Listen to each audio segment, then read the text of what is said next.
இருதயம் ஸ்திரப்படட்டும். கர்த்தருக்கு காத்திரு, அவர் உன் இருதயத்தை ஸ்திரப்படுத்துவார். திட மனதாயிருந்து கர்த்தருக்கே காத்திரு.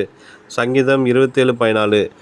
ஓங்கி உயர்ந்த வளருகிற மரங்கள் ஸ்திரமாய் விளங்க அதன் ஆணிவேர்கள் ஆழமாகவும் உறுதியாகவும் இருப்பது அவசியம். அதுபோல ஆவிக்குரிய வாழ்க்கையிலே ஸ்திரப்படுவதற்கு கர்த்தருடனே கூட ஆழமான ஜெப ஜீவியம் அவசியமாய் இருக்கிறது. சிலர் 30 வருட கிறிஸ்தவர்களாய் இருப்பார்கள். ஆனால் சிறிய உபத்திரம் வந்தாலும் கர்த்தரை மறுதலித்து விடுவார்கள். ஒவ்வொரு முறையும் தேவ ஊழியர்கள் வந்து வாக்குத்தத்த வசனத்தை கொடுத்து அவர்களை உற்சாகப்படுத்தி மறுபடியும் கர்த்தருக்குள் கொண்டு வர வேண்டியதிருக்கும். யுத்தத்தில் ஸ்திரமான உள்ளம் இல்லாவிட்டால் அவன் கோழையைப் போல புறமுதுகிட்டு ஓடிவிடுவான். படிப்பில் சிரமில்லாதவன் தோல்வியை எண்ணி தேர்வை எழுதாமலே இருந்து விடுவான்.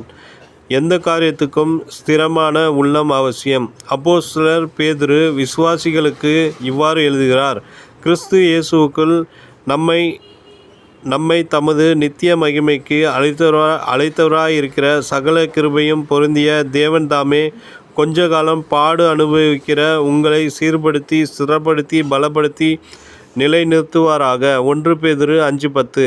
சரீரத்தை ஸ்திரப்படுத்த மருத்துவர்கள் ஊட்டச்சத்து மருந்துகளை எழுதி கொடுக்கிறார்கள், உடற்பயிற்சி செய்யும்படி சொல்லுகிறார்கள். ஆனால் இவை எல்லாவற்றையும் விட இருதயம் ஸ்திரப்படுத்துதல் அவசியம். அது நாணலை போல அங்குமிங்கும் அசைந்து கொண்டிருக்க முடியாது. அப்போஸ்தலர் பவுல் எழுதுகிறார்: பலவிதமான அந்நிய போதனைகளால் அலைப்புண்டு திரியாதிருங்கள், கிருபையினாலே இருதயம் ஸ்திரப்படுகிறது நல்லது. எபிரேயர் 13:9. ஒரு பக்கம் கர்த்தருக்கு காத்திருப்பது இருதயத்தை ஸ்திரப்படுத்துகிறது, மற்றொரு பக்கம் கர்த்தருடைய கிருபை இருதயத்தை ஸ்திரப்படுத்துகிறது.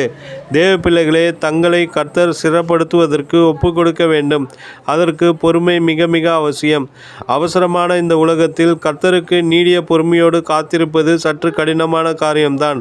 கர்த்தருக்கு காத்திருக்காதவர்கள் தங்களுக்கு வேலை கிடைக்காதா, தங்கள் பிள்ளைகளுக்கு மருத்துவக் கல்லூரியில் இடம் கிடைக்காதா என்று அரசியல்வாதிகளின் பின்னே சென்று காத்திருந்து சோர்வடைகிறார்கள். நாசியிலே சுவாசமுள்ள மனுஷர்களை நம்புவதற்கு அவன் எம்மாத்திரம். ஆனால் தாவீதை பாருங்கள், அவருடைய இருதயம் கர்த்தருக்குள் ஸ்திரமாய் இருந்தது. அவர் சொல்லுகிறார்: கர்த்தருக்காக பொறுமையுடன் காத்திருந்தேன், அவர் என்னிடமாய் சாய்ந்து என் கூப்பிடுதலை கேட்டார்.